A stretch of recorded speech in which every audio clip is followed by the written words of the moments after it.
受到地震影响，即马花莲甲地震观光业是一直咧了钱。业者讲，就连暑假嘛，敢若3成的人来订房间尔。这地震的观光业者是赶紧去计划定情，呼吁中方赶紧来制定进行方案，互民众对花东的旅游会当有信心。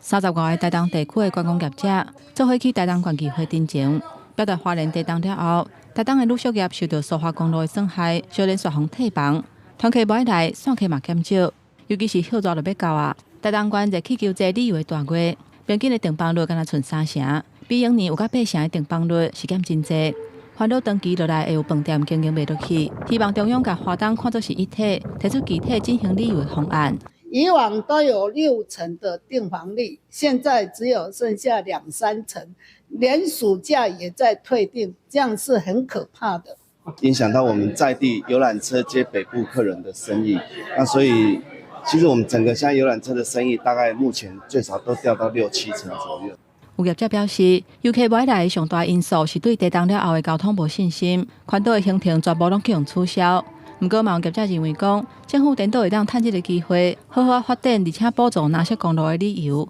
透过海陆的接驳，提供另外一个花东旅游的选项。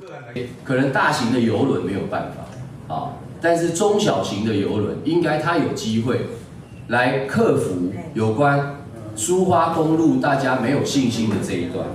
中央如果来协助我们，尽快来把这一段如果能够打通的话，就能够为台东带来更多的旅游的客人。官府表示，今年休热开8000多万举办的热气球节活动，烦恼会受到冲击。